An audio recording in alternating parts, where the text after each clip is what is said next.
তো আমাকে আর আমার সোনাকে কেমন দেখতে লাগছে। আর দেখো আমাদের এখানে গণেশ পুজো, আমরা লাইনে লাইনে ছিলাম যেহেতু ঠাকুরটা দেখার জন্য। এখানে আবার এরকম নিয়ম, চপ্পল খুলে লাইন দিয়ে দাঁড়াও, তারপরে মন্দিরে ঢুকতে দেবে। মন্দির থেকে দাঁড়িয়েছি, দেখো এত সুন্দর মন্দিরটা বানিয়েছে না। আমাদের দিকে দুর্গা পুজো যেমন কলকাতা হয়, এই দেশটায় এরকম গণেশ পুজো এরকম দুমদাম করে হয়।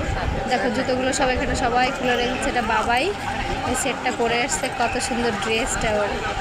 আর এই যে বাবা আর আমি দাঁড়িয়ে আছি, একটু একটু করে মন্দিরের দিকে চলে যাব। তো দেখতে থাক।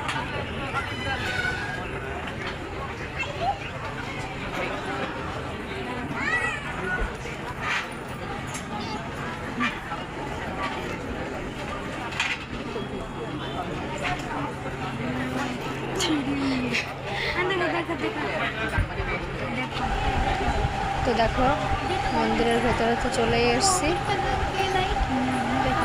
এবার ঠাকুরটা দেখাবো, মানে গণেশ ঠাকুরটা। আমার সঙ্গে গণেশকে নিয়ে যাচ্ছি, আর ওটা হচ্ছে বড়দাদা গণেশ, ওর বড়দাদা।